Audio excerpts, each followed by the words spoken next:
اعوذ باللہ من الشیطان الرجیم، بسم اللہ الرحمن الرحیم۔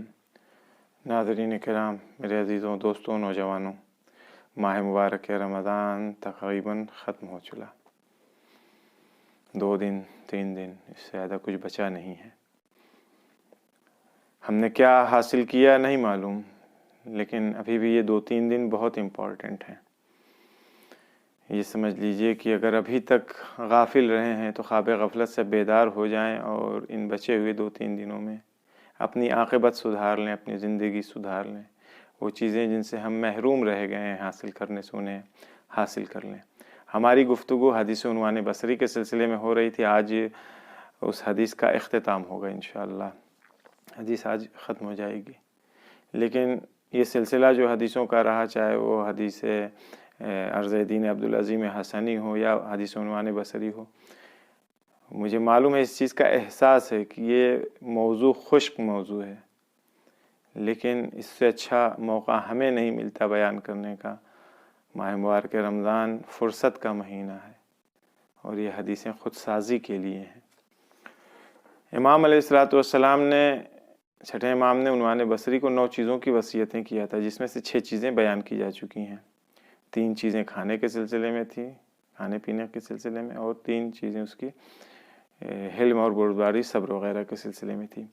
آج آخری 3 چیزیں ہیں۔ امام فرماتے ہیں وَأَمَّا اللَّوَاتِي فِي الْعِلْمِ۔ اب وہ 3 چیزیں جو علم سے ریلیٹڈ ہیں، 3 چیزیں جو علم کے بارے میں ہیں۔ امام کیا فرما رہے ہیں؟ غور سے سنیے گا، اور اگر خدا نخواستہ یہ برائی ہمارے اندر ہے تو اسے دور کرنے کی کوشش کیجیے گا۔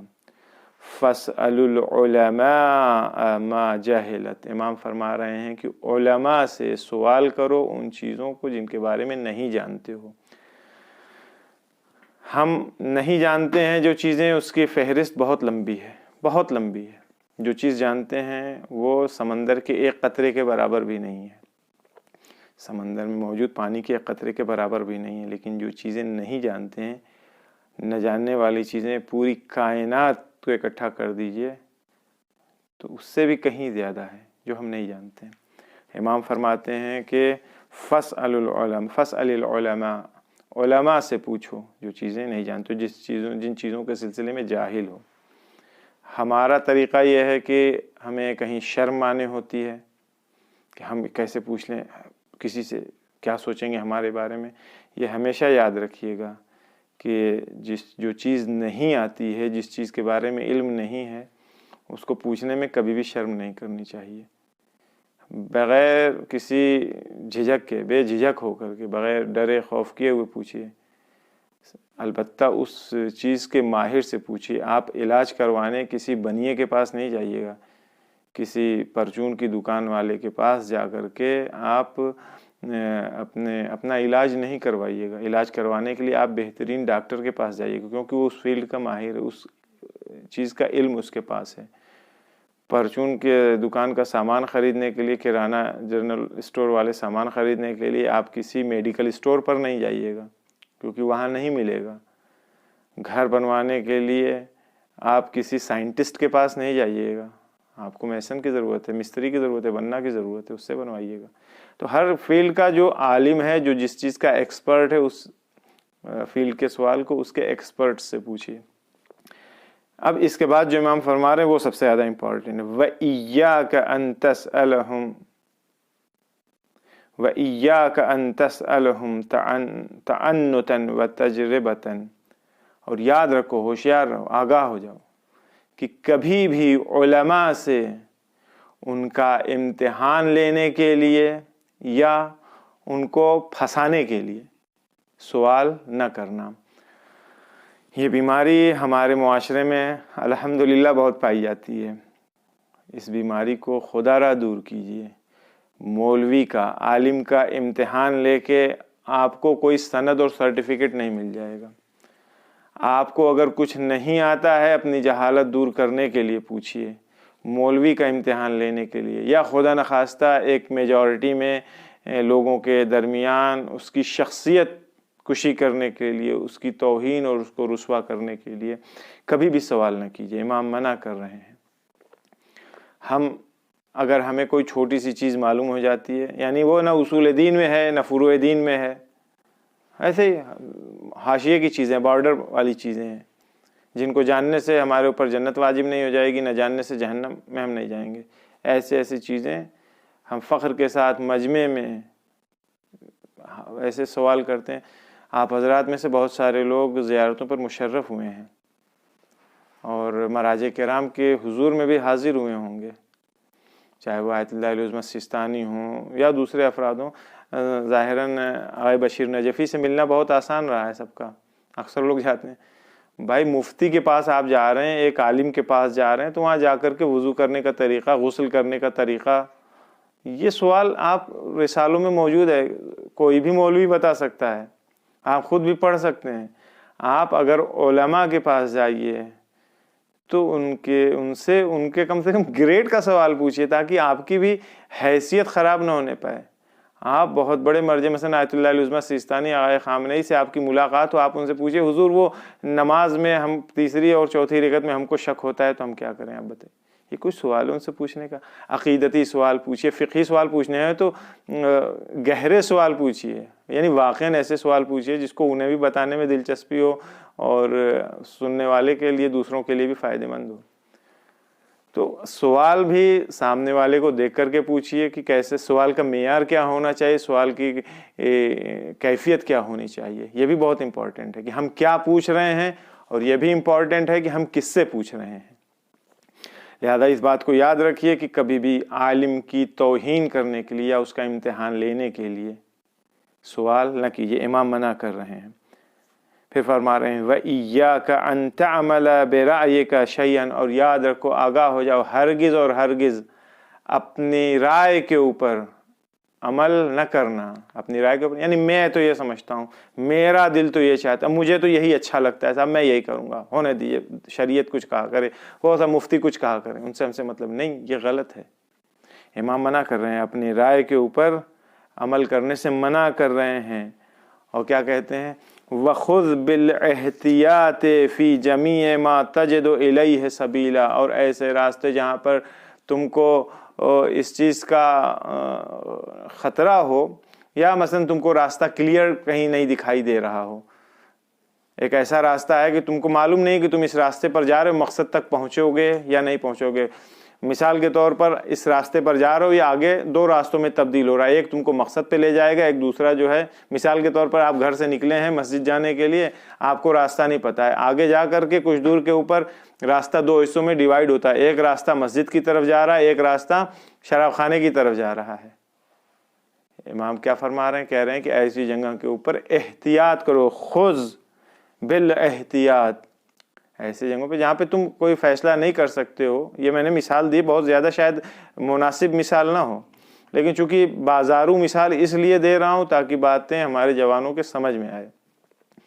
مسائل، سوالات، مشکلات، چیزیں پیش آتی ہیں ایسی کہ جہاں انسان ڈیسائیڈ نہیں کر پاتا ہے۔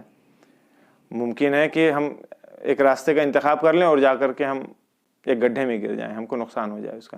امام فرما رہے ہیں ایسی جگہ کے اوپر احتیاط کا دامن تھامو، احتیاط کرو۔ احتیاط کا تقاضا کیا ہے؟ یعنی اس کام کو انجام نہ دو، فی الحال چھوڑ دو۔ جس چیز کے بارے میں معلوم نہیں ہے اور تم کو یقین بھی نہیں ہے کہ تم مقصد تک پہنچو گے اس راستے کے اوپر چل کر کے، تو اس راستے کو چھوڑ دو، اس کے اوپر نہ چلو، اس کو انجام نہ دو۔ پھر یہ بڑی عظیم باتیں ہیں، بڑی امپورٹنٹ باتیں ہیں جو امام فرما رہے ہیں۔ پھر فرماتے ہیں حضرت کہ وَاحْرُبْ مِنَ الْفُتْيَا۔ ہمارے معاشرے میں کیا ہوتا ہے؟ ہر آدمی دیکھو وہ فقیہ بنا ہے، مفتی بنا ہے۔ کرٹیسائز اچھی چیز ہے، میں کہتا ہوں کرٹیسائز کیجئے، لیکن ایسا کرٹیسائز کیجئے جس کے اندر اصلاحی پہلو ہو، کسی کی توہین نہ کیجئے۔ توہین کا باب میں نے بارہا عرض کیا ہے، پھر آج کہہ رہا ہوں، توہین کرتے کرتے یعنی ہماری زبان جب چلنے لگتی ہے تو پھر ہمیں احساس نہیں ہوتا ہے کہ ہم کس کے لیے بول رہے ہیں۔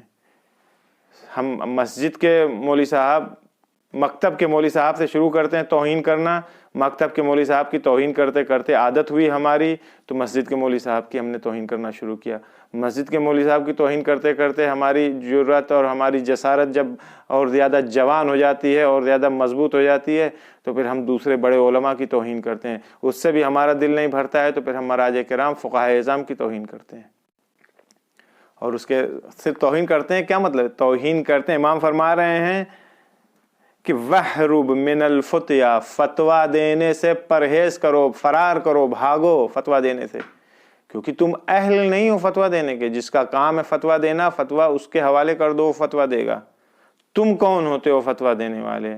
اگر مفتی نے کہہ دیا، مثلا آیت اللہ العظمیٰ سیستانی کے ہاں یہ ہے کہ اگر انسان اپنا سر روزے کی حالت میں پانی میں ڈبا دے تو اس کا روزہ باطل نہیں ہوتا، البتہ کراہت کا ہے، فتویٰ کی کراہت ہے لیکن روزہ باطل نہیں ہوتا ہے۔ یہ تاریخ کا منفرد فتویٰ ہے، کائنات میں ابھی تک کسی نے یہ فتویٰ نہیں دیا تھا، کسی بھی مفتی نے، سب کے یہاں یہی ہے کہ پانی میں سر ڈوبا جہاں پورا آپ کا روزہ آٹومیٹکلی باطل ہو جائے گا۔ اب آپ کون ہوتے ہیں آیت اللہ سیستانی کے اوپر اعتراض کرنے والے؟ میں مثال کے طور پہ کہہ رہا ہوں اس بات کو کہ نہیں صاحب آپ کون ہیں، آپ نے کیسے فتویٰ دے دیا؟ آج تک تو کسی نے نہیں یہ بات کہی، انہوں نے نہیں کی، انہوں نے نہیں کی، فلاں نے نہیں کی، فلاں نے کی، خوب نہیں کہی، انہوں نے کہی۔ آپ اگر مقلد ہیں، آپ تقلید کرتے ہیں، آپ اگر ان کے فتوے کو فالو کرتے ہیں، ایکسپٹ کریں آنکھ بند کر کے، جہنم میں جانے سے پھر یہی روکیں گے آپ کو، وہاں اگر آپ کو اس بنیاد کے اوپر سزا ملے گی تو یہی روکیں گے کہ صاحب ہمارا فتویٰ تو چھوڑ دیجئے، ٹھیک ہے؟ ہمیں جوش میں آ کے عقیدتی مسائل ہوں، ماہ محرم میں ایک سے بڑھ کر ایک، جتنے ہمارے نادان جوان ہیں، معذرت کے ساتھ نادان کہہ رہا ہوں، نادان اس لیے کیونکہ انہیں نہیں معلوم ہے، غفلت کی وجہ سے جانتے نہیں ہیں، کبھی جاننے کی کوشش نہیں کیا، لہٰذا آ کر کے فتووں کو کرٹیسائز کرتے ہیں، کرٹیسائز کریں کوئی مشکل نہیں، لیکن توہین کرتے ہیں کھلم کھلا، غلط چیز ہے۔ فتویٰ، خود فتویٰ دینے سے، مفتی کچھ کہہ رہا ہے آپ کہہ رہے ہیں جی ہم آپ کا فتویٰ نہیں مانتے، ہمارا فتویٰ یہ ہے، ہم یہ سمجھتے ہیں، قرآن کی الف بے جیم دال سے واقف نہیں، حدیث کے اصلا شکل و صورت نہیں دیکھی، حدیث کسے کہتے ہیں؟ ہم آتے ہیں اہل علم کے اوپر اعتراض کرتے ہیں، ان کے مقابلے میں ہم فتویٰ دیتے ہیں جو ہم سب سے بڑے جاہل ہیں، ہمیں اس کی اصلاح کرنی چاہیے۔ پھر امام فرماتے ہیں وَلَا تَجْعَلْ رَقَبَتَكَ لِلنَّاسِ جَسْرًا، یہ فتویٰ مت دو کسی کو بھی، اور اپنی گردن کو لوگوں کے لیے پل مت بناؤ، پل قرار مت دو کہ جس کا جی میں آئے وہ اس کے اوپر چڑھ کے چلا جائے۔ یہ بات عوام سے بھی ریلیٹڈ ہے، خواص سے بھی ریلیٹڈ ہے، معناز علماء، پائے کے علماء، فقہا، مراجع تقلید کی بات نہیں ہے۔ ہمارے جیسا ہر ایرا غیرہ نہیں آ کے فتویٰ دے سکتا ہے، رائے دے سکتا ہے۔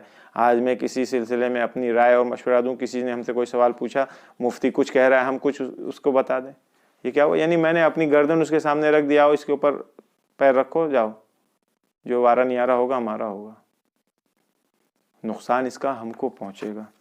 تو امام فرماتے ہیں خلاصہ یہ ہے ان باتوں کا کہ جہاں آپ کو نہیں معلوم ہے وہاں پوچھئے، زبردستی بیچ میں کہیں رائے مشورہ دینے کی ضرورت نہیں، اس کے اوپر عمل کرنے کی ضرورت نہیں ہے، خود سے فتویٰ دینے کی ضرورت نہیں ہے کہ نہیں صاحب میرا فتویٰ یہ ہے، میں یہ سمجھتا ہوں، میں نے یہ سمجھا ہے۔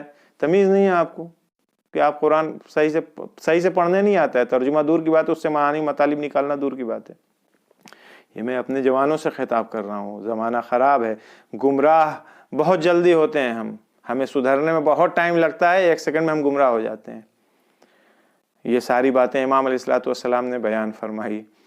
اب امام کا بھی چیپٹر، اب یہاں پہ امام اپنا چیپٹر کلوز کر رہے ہیں نصیحت کا۔ اب امام علیہ الصلوۃ والسلام نے، لیکن میں پھر اس بات کو آج پھر اس حدیث کے اختتام پہ اس بات کی پھر تاکید کروں گا کہ یہ جو 9 چیزیں بیان کی ہیں، یا اس کے پہلے امام نے حقیقت عبودیت کے سلسلے میں جو بات کہی ہے، ان ویڈیوز کو آپ نے اگر ایک بار سنا ہے، بھول گئے ہوں گے، حتماً بھول جائیں گے، کیونکہ انسان یاد کرنے کی غرض سے نہیں سنتا ہے، پھر سے ایک بار 2 بار چلا کے سن لیجیے گا۔ سما خراشی، ہماری خراب سی آواز، بغیر ہنر کی گفتگو، سوکھی سوکھی ڈرائی ایک دم باتیں، پھر سے سنیے گا۔ اس لیے نہیں سنیے گا کہ میں فیاض محسن کی آواز سننا، فیاض محسن بیان کرنے، امام علیہ الصلوۃ والسلام کی حدیث سمجھ کر کے اس کو پھر سے سنیے گا، ساری باتوں کو، اور ان کو اپنی زندگی میں لاگو کیجئے، اجرا کیجئے، اپلائی کیجئے اپنے اوپر۔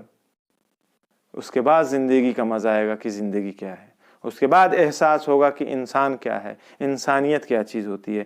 امام علیہ الصلوۃ والسلام فرماتے ہیں عنوان بصری سے، قم انی یا ابا عبداللہ، عنوان بصری کی بھی کنیت ابا عبداللہ ہی تھی، کہتے ہیں اے ابا عبداللہ، جیسے ہم کہتے ہیں نا اپنے، اچھا چلو ہو گیا، چلو اب نکلو یہاں سے، اٹھو اٹھو چلو نکلو، تو بھائی امام کہہ رہے ہیں اچھا چلو ہو گیا، اب اٹھو یہاں سے نکلو، زحمت کم کرو تم یہاں سے۔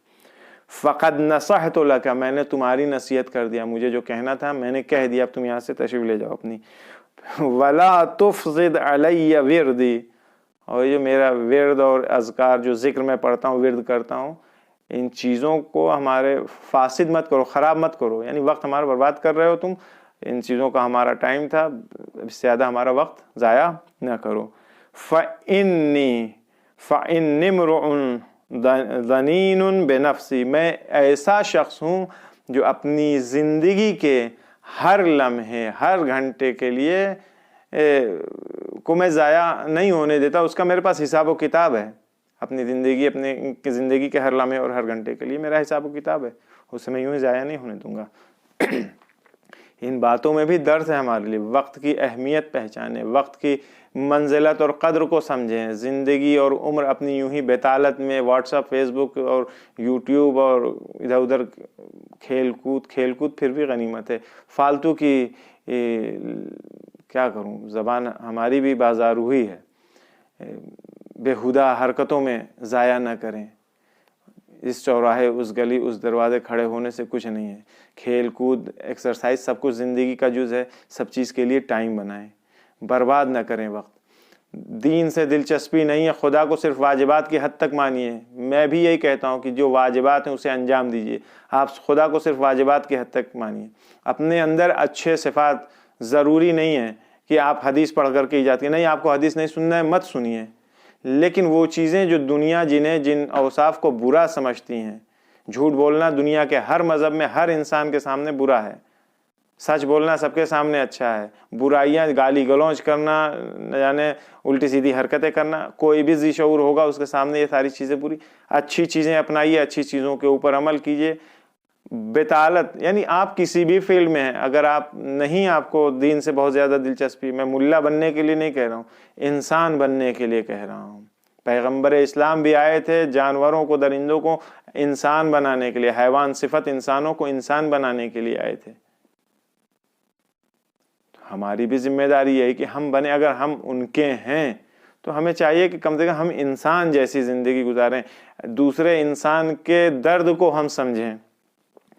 پھر امام یہیں پہ چیپٹر کلوز کرتے ہیں، وَالسَّلَامُ عَلَى مَنِ اتَّبَعَ الْهُدَى، اور سلام ہو ان لوگوں کے اوپر جو ہدایت کی پیروی کرتے ہیں۔ یہ حدیث عنوان بصری یہاں پہ ختم ہو گئی، لیکن پھر میں اپنے عزیزوں، اپنے جوانوں، نوجوانوں سے گزارش کروں گا کہ یہ آپ ایک بار سنیں گے بھول جائیں گے، 9-10 اس کے کلپ ہوں گی جو بیان کی گئی، انہیں پھر سے سنیے گا، اگر کوئی ایک بات بھی سمجھ میں آ جائے آپ کے، اس کے اوپر عمل کیجیے گا تو ہماری محنت بھی سوارت ہے، اور آپ کم سے کم امام علیہ الصلوۃ والسلام کی نصیحت کے اوپر عمل پیرا ہوں گے، جس کا فائدہ یہ ہے کہ دنیا میں بھی آپ سرفراز سرخرو رہیں گے، برکتیں ہوگی، آخرت میں بھی آپ سرفراز اور سرخرو رہیں گے۔ پروردگار عالم کی بارگاہ میں دعا گو ہیں کہ ہم تمام لوگوں توفیق دے کہ سیرت معصومین علیہ الصلوۃ والسلام پر چلیں، اور ویسے چلیں جیسا بیان کیا گیا، جیسا بتایا گیا ہے۔ یہ افراد ہمارے لیے نمونۂ عمل ہیں، صرف اس لیے نہیں کہ ہم انہیں فریم میں لگا لیں، خاص تاریخوں میں خوش ہو جائیں یا رو لیں بیٹھ کر کے، نہیں، ان کو اگر ہم نے اپنا آئیڈیل بنایا ہے، ہم مانتے ہیں، بنایا نہیں، اگر ہم انہیں اپنا آئیڈیل ایکسیپٹ کرتے ہیں، قبول کرتے ہیں، تو ہماری ذمہ داری ہے کہ ہم ان کے راستے، ان کے روش، ان کی سیرت کے اوپر عمل کریں۔ والسلام علیکم ورحمۃ اللہ وبرکاتہ۔